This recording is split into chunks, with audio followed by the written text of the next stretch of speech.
Olá, eu sou a professora Gabriela. No momento da gravação desse vídeo, eu atuo como professora no Cefet Minas, campus Leopoldina. E na videoaula de hoje, eu vou estar falando um pouquinho sobre engenharia de requisitos, a introdução desse tema, né, e alguns fundamentos. Essa videoaula é específica para os meus alunos da disciplina de modelagem de sistemas, que ocorre no 4º período do curso de engenharia de computação, mas nada impede que outras pessoas interessadas nesse tema e nesse assunto assistam também e façam seus comentários e sugestões sobre esse tema aqui nesse vídeo.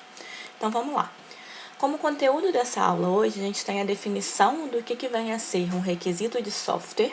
Logo depois, a gente vai passar para a definição de engenharia de requisitos, né? Abreviadamente é R. O que é uma engenharia de requisitos inadequada, quais são as principais atividades dessa área, né, de engenharia de requisitos, como que a gente pode fazer a comunicação dos nossos requisitos de software, qual que é o papel do engenheiro de requisitos de software dentro desse processo de engenharia de requisitos, quais são os tipos de requisitos e algumas considerações finais para terminar, tá joia? Então vamos lá. A nossa primeira definição aqui é o que é um requisito de software, tá? Nesse ponto é muito importante, né? Até quando vocês estiverem lendo bibliografias em outras línguas, principalmente no inglês, né? Não traduzir a palavra requirements para requerimentos de software, tá? A palavra correta é requisitos de software. E o que vem a ser de fato um requisito de software? Nada mais é do que uma necessidade percebida por um stakeholder. Mais para frente eu vou trazer exatamente o que é a definição de stakeholder, né? Mas de uma forma bem ampla, bem geral, são todos aqueles que estão envolvidos, que exercem alguma influência no desenvolvimento do sistema ou do software, tá? Então, esse é o primeiro ponto, né? A primeira definição de requisito de software. Uma necessidade percebida por um stakeholder. Ou uma capacidade ou propriedade que um sistema deve ter. O que o meu sistema precisa fazer? Né? Tudo isso deve ser descrito, né, como requisitos de software. Um exemplo de requisito de software é: o sistema deve permitir o login através do Gmail. Isso é um exemplo, né, bem alto nível de um requisito de software. E por fim, requisito de software também é uma representação documentada de uma necessidade, capacidade ou propriedade aí do software que a gente vai estar desenvolvendo. Ou seja, requisitos de software representam as necessidades, as exigências e o desejo do nosso cliente. O que ele quer que seja desenvolvido?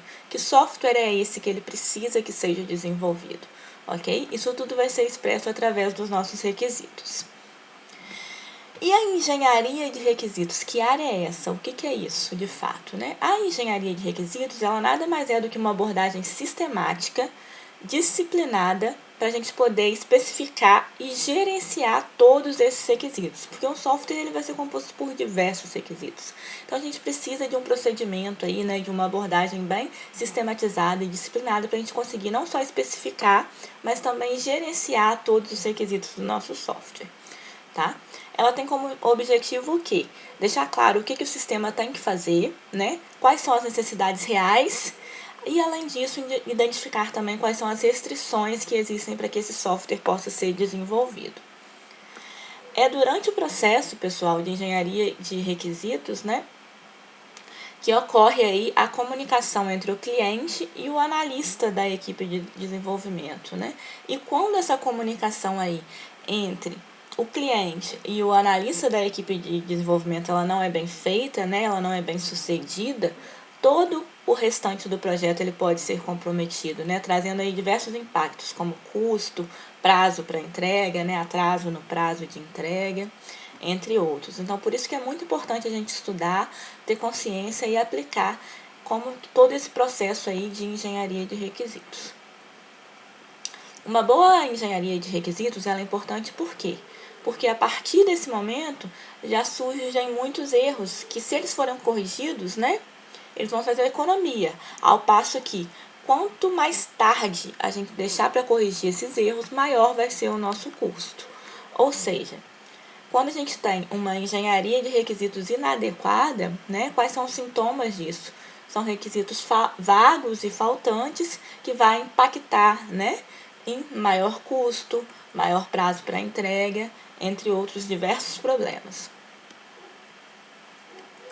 quais são as razões, né? Por que às vezes acontece aí uma engenharia de requisitos inadequada? Vou citar 3 motivos principais, tá? Primeiro, né? Trouxe até uma imagem aí que ilustra muito bem essa questão. A suposição por parte dos stakeholders, né? O que são os stakeholders? Aqui eu trago, né, a definição exata de stakeholders. É a pessoa ou organização que exerce influência direta ou indireta nos requisitos de um sistema. Então, o seu cliente, né, aquela pessoa que contratou o seu serviço, que vai estar lá comunicando com você sobre o que ela quer ou o que ela não quer, é um stakeholder, tá? Esse stakeholder pode ser uma pessoa ou uma organização ou várias pessoas, tá? Então, o primeiro ponto aí que causa uma engenharia de requisitos inadequada é justamente essa suposição, né, por parte dos stakeholders que ele acha que sabe o que ele quer, né? Aí aqui na imagem a gente tem, né? Ah, não, o sistema ele é intuitivo, né? Só que o usuário usa ele de uma forma completamente diferente do que o desenvolvedor achava que seria intuitivo. Então, a gente não pode ter suposição na engenharia de requisitos, entendeu? A gente tem que trabalhar com fatos e não com suposições.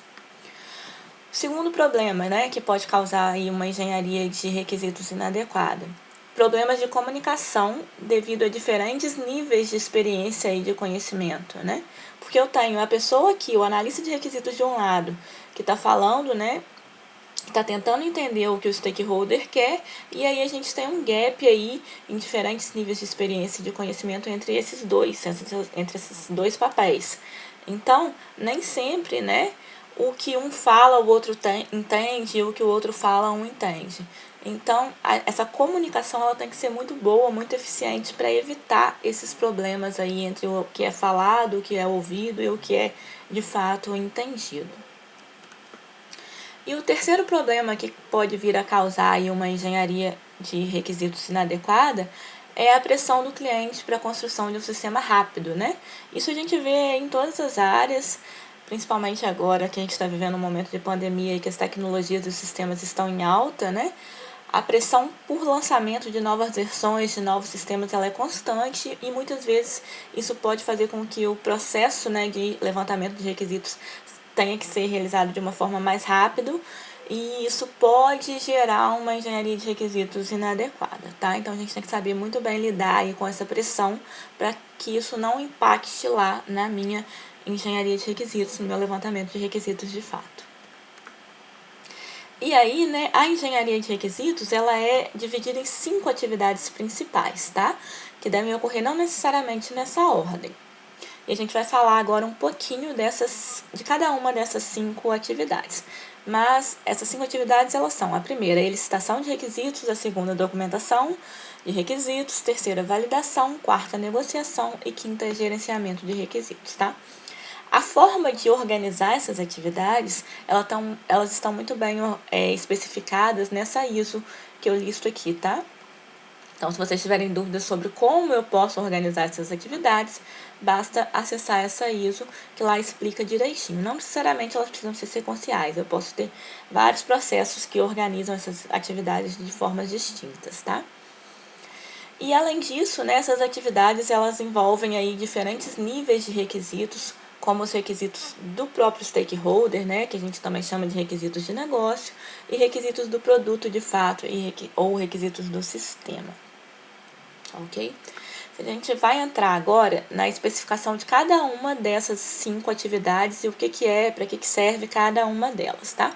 A primeira atividade é a atividade de elicitação. O que é essa atividade? Nada mais é do que o processo de busca, captura e consolidação dos requisitos, né? Através de todas as fontes de requisitos que a gente tem disponíveis. Ela pode incluir a reconstrução ou a criação de requisitos. Essa etapa de elicitação, né, de requisitos, ela pode ser chamada também de etapa de descoberta de requisitos, né? Então a gente vai buscar aí todas as fontes que eu puder para poder capturar quais são as demandas do meu cliente para esse software, né? O que o meu software precisa fazer, né? Então, a descoberta desses requisitos, ela começa nessa primeira fase aí, que é a fase de elicitação. A segunda atividade, né, da engenharia de requisitos é a documentação desses requisitos que foram elicitados. Aí, ao longo da disciplina, a gente vai ver várias formas, né? Essa documentação ela pode ser textual, através de um documento de texto comum, eu posso ter uma wiki para documentá-la, posso documentar através de gravações, de vídeos, certo? Então, assim, a gente tem várias formas para documentar, para deixar esses requisitos expostos, né, após a etapa lá de elicitação, né, ou de descoberta desses requisitos. Então, a primeira atividade é a elicitação, que é a descoberta dos meus requisitos. A segunda, eu vou pegar esses requisitos que eu descobri e documentá-los. Tá? A terceira é a validação desses requisitos. Então, depois que eu descobri que eu documentei os meus requisitos, a gente parte para a etapa de validação. Ou seja, eu vou verificar se esses requisitos que foram documentados, eles realmente correspondem às necessidades dos meus stakeholders, né? Se eles realmente correspondem às necessidades das partes interessadas no meu software ou no meu sistema. A quarta atividade, né, é a negociação. O que vem a ser a negociação? Você vai tentar aí negociar os conflitos que porventura vierem a existir. Por exemplo, clientes e usuários eles podem pedir mais do que pode ser alcançado aí, né, pela equipe de desenvolvimento ou pelo negócio. Então, assim, vai ter que ter uma negociação entre o que pode ser feito e o que o cliente quer. Essa etapa nada mais é do que isso, né? Eu conseguir negociar o que pode ser feito com o que precisa ser feito aí com essas partes interessadas, né? Muitas vezes os próprios clientes não sabem o que eles querem e conflitam entre si, né? Entre esses requisitos aí do sistema. Vou tirar um pouquinho, né, da área de sistema, levar um problema de negociação de requisitos lá para a construção civil, por exemplo. Muitas vezes um casal quer construir uma casa e o esposo não concorda com a esposa sobre um determinado requisito da casa, né? E o arquiteto precisa saber o que ele vai fazer. Se ele, por exemplo, vai colocar a casa com uma garagem para 2 carros ou com uma garagem para um carro. O esposo quer com 2, a esposa quer com 1. Então, é o arquiteto, né, ou o engenheiro responsável ali pela obra vai ter que fazer com que os dois entrem num consenso para ele poder projetar a casa. O mesmo ocorre aqui. Eu posso ter um cliente querendo X, outro cliente, né, outro cliente que faz parte da mesma organização e que faz parte ali do meu grupo de stakeholders querendo Y. Então, a gente vai precisar negociar ali entre o que de fato vai ser feito no meu sistema. Tá? E aí, após essa negociação, alguns requisitos a gente pode eliminar, alguns a gente pode combinar, ou até mesmo modificar de forma que atenda aí a tudo, a maioria, né, não vou dizer tudo, né, a maioria do que os clientes esperam e que eles querem com esse sistema e ao que realmente pode e deve ser feito nesse sistema, tá ok? E por fim, a última atividade aí da engenharia de requisitos é justamente o gerenciamento de requisitos. Ou seja, eu preciso ter um controle, um gerenciamento, né, de todos os artefatos aí relacionados aos meus requisitos. Aí eu incluo, né, como que eu vou armazenar esses requisitos? Se alguém precisa alterar esses requisitos, como que eu vou controlar essas alterações? Como que eu vou rastrear esses requisitos entre o que foi documentado, o que foi especificado e o que foi de fato implementado, tá? A gente vai ver aos poucos, ao longo da disciplina, cada uma dessas atividades principais em detalhes. Nesse momento, eu preciso que vocês saibam que existem essas 5 e o que é, de forma bem ampla, bem geral, cada uma dessas 5 atividades, ok? Tá. Vamos falar um pouquinho agora sobre a comunicação dos requisitos. Como que ocorre essa comunicação dos requisitos, né? Geralmente, a forma mais usada para comunicar esses requisitos é a linguagem natural mesmo, tá? É a conversa, né, e a escrita da linguagem natural, seja em inglês ou em português, né? Geralmente a língua nativa é mais usada, mas aí vai depender do seu público-alvo, né? Se você estiver desenvolvendo um sistema para fora, né, para uma empresa no exterior, aí a linguagem vai variar, mas a linguagem natural geralmente é a linguagem mais utilizada para essa comunicação aí dos requisitos, tá? Porém, tem que se estabelecer uma terminologia comum entre os participantes, para eles estarem falando exatamente os mesmos termos, falando das mesmas coisas, para que haja um entendimento, né, e a gente não tenha aí problemas de comunicação entre quem está tentando descobrir os requisitos e quem está passando esses requisitos, tá? Então, todos os participantes devem concordar aí conscientemente por uma comunicação focada e simplificada. Não adianta o analista de requisitos ou o engenheiro de requisitos usar uma linguagem super rebuscada que atinja os stakeholders, que eles não consigam compreender o que aquele analista de requisitos ou engenheiro de requisitos está falando. Então, deve-se sempre prezar aí por uma comunicação focada e bem simplificada. Comecei a falar aí, né, do papel do engenheiro de requisitos ou do analista de requisitos. A gente tem esses dois papéis aí com muitas vagas na nossa área de computação, tá? O engenheiro de requisitos, de fato, ele é o papel mais importante da engenharia de requisitos. Ele tem que ter aí, pessoal, uma capacidade comunicativa muito boa, tá? Por quê? Porque ele vai estar aí na linha de frente de descoberta desses requisitos do sistema. Então, ele tem que saber se comunicar muito bem. Ele tem que conseguir ser capaz de extrair esses requisitos dos stakeholders, tá? Então, aqui eu listo algumas outras capacidades que o profissional, né, dessa área tem que ter. Ele tem que ter um raciocínio analítico muito bom, porque ele precisa ser capaz de conseguir raciocinar que o problema, né, que o cliente quer resolver, como funciona o problema que o cliente quer resolver e conseguir trazer isso para a área de sistemas. Ele tem que ter empatia, ele tem que conseguir se colocar no lugar dos stakeholders, no lugar do cliente, para entender as demandas e as necessidades do cliente. Ele tem que saber mediar conflitos, né? Naquele caso que eu citei lá de requisitos conflitantes, né? Que um stakeholder quer uma coisa, outro stakeholder quer outra, e o que ele é capaz de prover com a equipe de desenvolvimento que ele tem à disposição é outra. Então, ele tem que ter essa capacidade aí de resolver problemas, de mediar e de solucionar conflitos, né? De moderar aí a comunicação também entre todas as partes interessadas. Além disso, ele tem que ter capacidade de autoconfiança e persuasão para, quando for necessário, né, ele conseguir de alguma forma convencer os stakeholders daquilo que ele quer, daquilo que é o melhor para o desenvolvimento do sistema que está sendo aí idealizado. E por fim, né, como nosso último tópico aqui de conteúdo, de fato, a gente tem aí os tipos de requisitos. Alguns autores separam os tipos de requisitos em 3, outros os tipos de requisitos em 2, tá? Os que separam os tipos de requisitos em 3 tipos, eles separam em requisitos funcionais, requisitos de qualidade e restrições. Os que separam os tipos de requisitos em 2, eles juntam aí os requisitos de qualidade e as restrições em um único tipo, chamado de requisitos não funcionais, tá? Então, quando vocês verem autores que falam de requisitos não funcionais, eles estão tratando de requisitos de qualidade e restrições, e o requisito funcional é o mesmo, né? Para ambos os casos, os que dividem tipos de requisitos em 3 ou em 2. Tá, ok? Agora a gente vai falar um pouquinho o que é cada um desses 3 tipos de requisitos. O primeiro tipo, que é o requisito funcional, o próprio nome já diz, né? Eles são requisitos que dizem respeito às funcionalidades do sistema.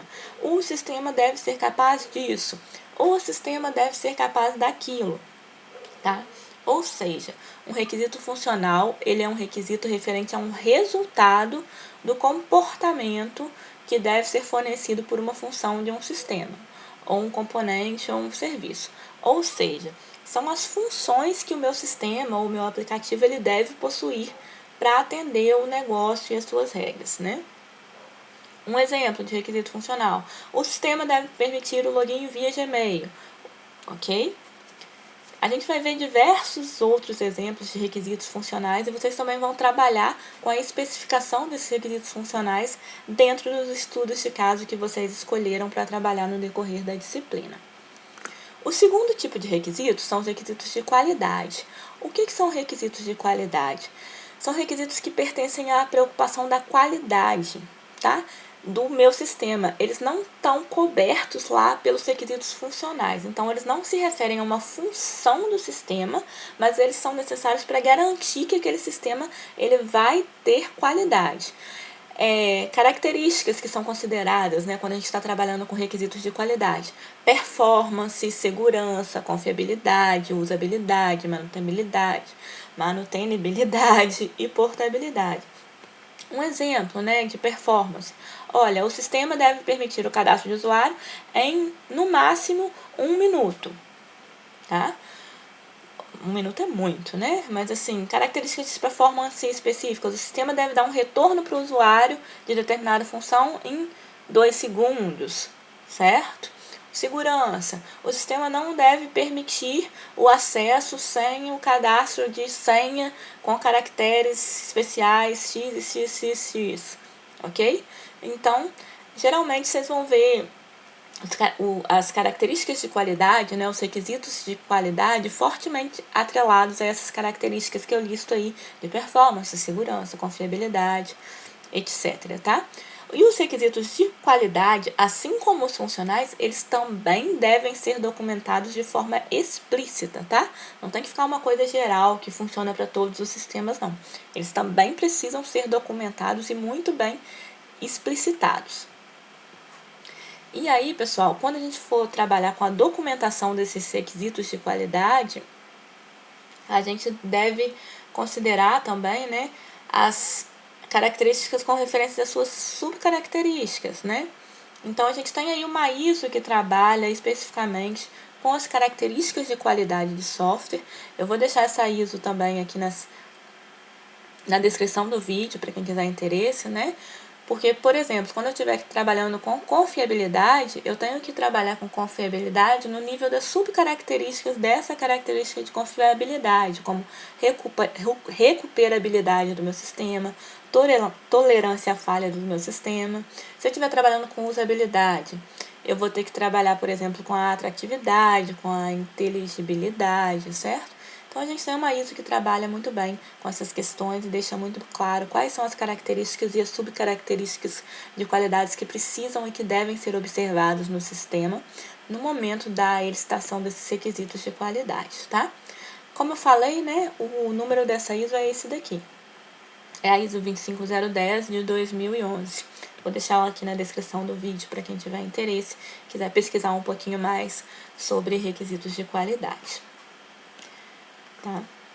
E mesmo que esses requisitos de qualidade eles sejam documentados em linguagem natural, pessoal, a gente precisa conseguir rastrear esses requisitos, tá? Eu preciso saber se realmente ele foi implementado. Então, eu preciso ter uma forma muito bem especificada de como eu vou garantir que esse requisito ele foi atendido, né, no decorrer do desenvolvimento do meu software. Então, não basta eu falar, por exemplo, que o meu sistema ele tem que ter usabilidade. Eu preciso assegurar e validar que o meu sistema ele realmente tem usabilidade, né? Através de quê? De métricas aí quantitativas, certo? Para medir, ou às vezes qualitativas, né? Para medir esses requisitos de qualidade, tá ok? Mas a gente vai entrar mais a fundo nisso ao longo da disciplina. Preciso que vocês saibam principalmente que existem esse tipo de requisito e o que esse tipo de requisito trata, tá ok? Por fim, a gente entra aí nas restrições. O que são as restrições? As restrições, elas limitam aí o meu espaço de solução, além do necessário para atender os requisitos funcionais e os requisitos de qualidade, tá? Eles são premissas ou restrições que são aplicadas a uma operação comercial de uma empresa, por exemplo, de forma que atenda ao negócio e funcione de maneira esperada, ou seja, conforme regras estabelecidas. Então, muitas vezes eu vou ter normas que eu preciso seguir, normas que eu preciso atender, que vão além, né, da minha capacidade de especificar os requisitos funcionais, os requisitos de qualidade, tá? Por exemplo, eu posso ter uma determinada lei que rege toda a forma de contabilidade de impostos, né, do meu país. Então, se eu estou desenvolvendo um sistema que vai trabalhar diretamente com venda, né, e que essa venda gera um determinado imposto, não basta, né, os requisitos do meu cliente. Eu vou ter restrições aí que eu preciso atender de acordo com as leis, com as normas que regem como que aquele imposto ali, o cálculo daquele imposto é regulamentado e assim por diante, tá? Eu vou trazer aqui para vocês agora um exemplo prático, né, com 3 tipos de requisitos, tá? É um formulário simples, tá? De cadastro de usuário. E aí vocês vão perceber que nesse formulário eu tenho o requisito funcional, tá? Qual que é o requisito funcional? O sistema deve validar o campo de e-mail, um requisito de qualidade, né? O sistema deverá rodar em qualquer plataforma e uma restrição que eu quero é, ao clicar no campo de senha, eu quero que haja uma animação da minha coruja, tá? Então, olha só. Deixa eu abrir aqui pra vocês.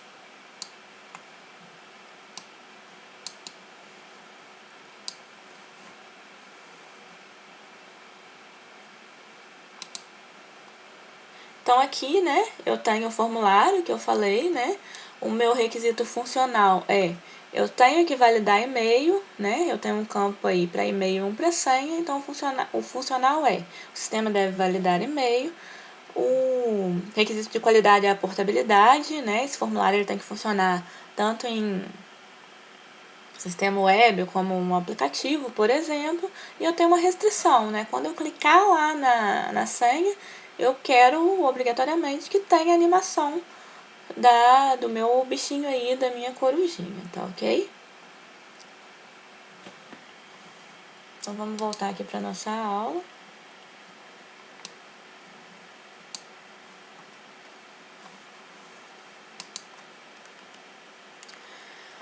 Bom, pessoal, o que eu tinha para passar para vocês nessa videoaula de hoje era isso, né? Aqui eu tenho as principais referências utilizadas nessa aula, tá? Que é o próprio Syllabus lá do IREB, que traz uma série de definições sobre engenharia de requisitos. O livro, né, que aí é a Bíblia de Engenharia de Software, que a gente chama do Presma, e 2 sites específicos que eu peguei alguns conteúdos e principalmente o exemplo aí que eu trouxe para vocês na aula de hoje, tá ok? Qualquer dúvida, comentário, sugestão, só deixar para mim aqui nos comentários desse vídeo, tá ok? Um abraço e até a nossa próxima videoaula.